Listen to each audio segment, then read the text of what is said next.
శ్వాస విడిచారు. తమిళనాడు ఆరోగ్య శాఖ సెక్రటరీ ఈ విషయాన్ని అధికారికంగా ప్రకటించారు.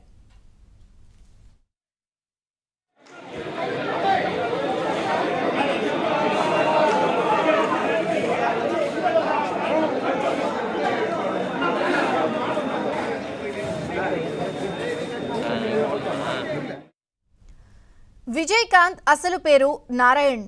ఆయన 1952 ఆగస్టు 25న జన్మించారు. తమిళ సినీ పరిశ్రమలో తనదైన ముద్ర వేశారు. ఇనుక్కుం ఇలామైతో ఇండస్ట్రీలోకి అడుగుపెట్టారు. ఎక్కువగా ఆయన తన సినిమాల్లో పోలీస్ ఆఫీసర్గానే కనిపించారు. విజయకాంత్ నటించిన 100వ చిత్రం కెప్టెన్ ప్రభాకర్.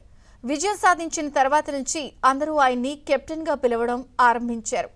విజయకాంత్ నటించిన చిత్రాలు తెలుగులో కూడా డబ్ అయ్యాయి. దీంతో విజయకాంత్కు తెలుగునాట కూడా అభిమానులు ఎక్కువగానే ఉన్నారు.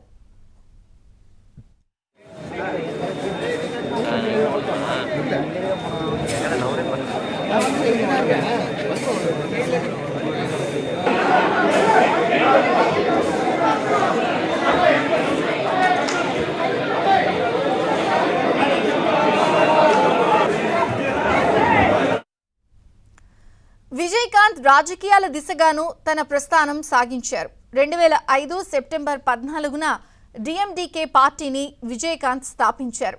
2006లో తొలిసారిగా ఎమ్మెల్యేగా విజయం సాధించారు.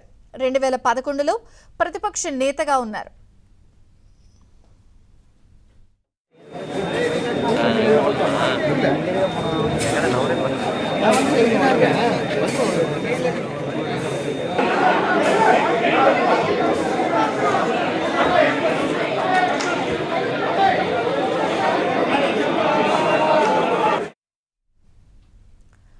విజయకాంత్ మృతితో సినీ పరిశ్రమ, ఆయన అభిమానులు తీవ్ర విషాదంలో మునిగిపోయారు.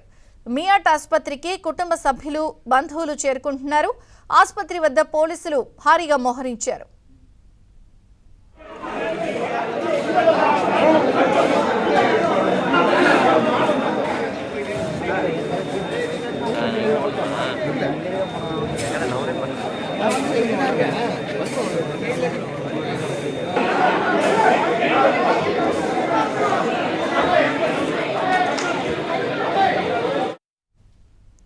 చిత్ర పరిశ్రమలో తీవ్ర విషాదం జరిగింది. కెప్టెన్ గా ప్రేక్షకుల హృదయాల్లో స్థానం సంపాదించుకున్న ప్రముఖ నటుడు డిఎండికే అధినేత విజయకాంత్ కన్నుమూశారు. ప్రస్తుతం చెన్నై కరెస్పాండెంట్ సిరి మరిన్ని వివరాలు అందించడానికి సిద్ధంగా ఉన్నారు. సిరి, 71 సంవత్సరాల డిఎండికే పార్టీ అధినేత నటుడు విజయకాంత్ ఈ రోజు ఉదయం చెన్నైలో అనారోగ్యంతో మృతి చెందారు. చెన్నైలోని మియాట్ హాస్పిటల్ విడుదల చేసిన పత్రికా ప్రకటన ప్రకారం ఆయనకి నిమోనియాతో అడ్మిట్ అయ్యారని, ఆ వెంటిలేటర్ సహాయంతో ఆయనకి చికిత్స అందించారని, అయితే ఎంత ప్రయత్నించినప్పటికీ ఆయనకి అవసరమైనటువంటి అవసరమైనటువంటి వైద్యం ఎంత అందించినప్పటికీ, ఎంత ప్రయత్నం చేసినప్పటికీ ఆయన అనారోగ్యం కారణంతో ఈ రోజు ఉదయం మరణించినట్టు మనకి హాస్పిటల్ వారు పత్రికా ప్రకటన అయితే విడుదల చేశారు. విజయకాంత్ మొత్తం పేరు నారాయణన్ విజయరాజ్ అలగర్ స్వామి. ఆయన 2011 నుంచి 16 వరకు కూడా అపోజిషన్ లీడర్ గా కూడా తమిళనాడు అసెంబ్లీలో పనిచేశారు. దాదాపు 26 సీట్లు కూడా ఆయన సాధించారు 2011 ఎలక్షన్స్ లో. 1979లో ఆయన సినీ కెరియర్ ప్రారంభించారు. అప్పటి నుండి కూడా తెలుగులో, తమిళ్లో కూడా మంచి నటుడుగా కూడా ఆయన స్థానం సంపాదించుకున్నారు. ఆయన చాలా చిత్రాలు తెలుగులో, కన్నడలో కూడా డబ్బింగ్ అవ్వడంతో అటు తెలుగులోను, తమిళ్లోను ఆయనకి ఎంతో మంది ఫ్యాన్స్ ఉన్నారు. ఆయన పోలీస్ ఆఫీసర్ గా చేయడం, లేదా ఆయన 100వ చిత్రం కెప్టెన్ గా కూడా ఆయనకి ఎంతో మంచి పేరు సంపాదించుకున్నారు. అప్పటి నుండి కూడా ఆయనని కెప్టెన్ విజయకాంత్ గా కూడా ఆయనని పిలుస్తుంటారు. అయితే ఈ మధ్య కాలంలోనే ఆయన అనారోగ్య కారణంగా హాస్పిటల్లో చేరారు. గత నెలలో హాస్పిటల్లో ఆయన చికిత్స పొందిన తర్వాత సురక్షితంగా ఇంటికి చేరుకున్నారు. అడపాదడప ఆయనకి హాస్పిటల్ కి వెళ్తూ ఉండడం, వెంటిలేటర్ సపోర్ట్ అందించడం, తీవ్రమైన దగ్గు, జలుబు ఉన్న కారణంగా, నిమోనియా ఉన్న కారణంగా ఆయనకి హాస్పిటల్లో ట్రీట్మెంట్ అందించడం, మళ్ళీ ఇంటికి తీసుకెళ్లడం, ఇలాంటివి తరచూ జరుగుతుండేవి. గత 2 వారాల క్రితమే ఈ నేపథ్యంలోనే అంటే ఆయన ఆరోగ్య పరిస్థితిని ఆ, దృష్టిలో ఉంచుకొని విజయకాంత్ సతీమణి ప్రేమలత విజయకాంత్ ని జనరల్ బాడీ మీటింగ్ లో ఏర్పాటు చేసుకొని సమావేశంలో ఆమెని ఇంతకు ముందు ట్రెజరర్ గా పనిచేసిన ప్రేమలతని ఇప్పుడు ఆమెని జనరల్ సెక్రటరీగా కూడా నియమించడం జరిగింది. అయితే హాస్పిటల్ నుండి డిశ్చార్జ్ అయిన తర్వాత 2 వారాల క్రితమే ఆయన పబ్లిక్ అపియరెన్స్ అనేది చేశారు. ఆయన నటులు అభిమానులు అందరూ కూడా చాలా రోజుల తర్వాత విజయకాంత్ ని చూడడము, మళ్ళీ ఆ పబ్లిక్ మీటింగ్ లో ఆయన చూడడం ఎంతో సంతోషంగా ఉందంటూ కూడా చెప్పారు. అయితే మళ్ళీ నిన్న ఆయనకి తీవ్రమైన దగ్గు జలుబు కారణంగా ఆయన హాస్పిటల్లో చేరడంతో నిమోనియా అంటూ కూడా డాక్టర్లు నిర్ధారించారు. అయితే ఈ రోజు కోవిడ్ పాజిటివ్ అని తేలడంతో వెంటిలేటర్ సహాయంతో వైద్యం అందించినప్పటికీ ఆయనకి విఫలమైంది, ప్రయత్నాలన్నీ కూడా విఫలమైంది.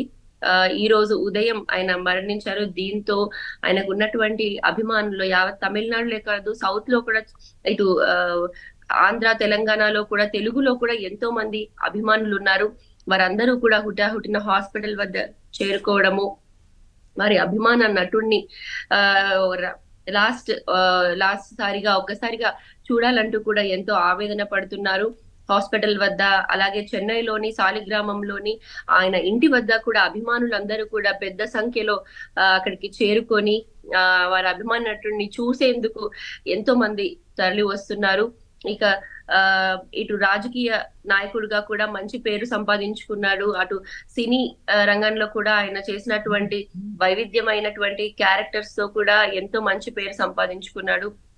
రీసెంట్ గా కూడా 2 పబ్లిక్ అపియరెన్స్ చేయడంతో చాలా మంది ఫ్యాన్స్ మళ్ళీ అతన్ని చూడడం ఎంతో సంతోషంగా ఉందంటూ కూడా చెప్తున్నారు. ఆయన హాస్పిటల్లో చేరిన ప్రతిసారి కూడా అభిమానులు, అలాగే కార్యకర్తలు, పార్టీ కార్యకర్తలు అందరూ కూడా ప్రార్థనలు చేయడం, టెంపుల్స్ వద్ద, చర్చిల వద్ద ప్రార్థనలు చేయడం, ఆయన పూర్తి ఆరోగ్యంతో మళ్ళీ ఇంటికి చేరుకోవాలంటూ కూడా చాలా మంది ఫ్యాన్స్ కోరుకునేవారు.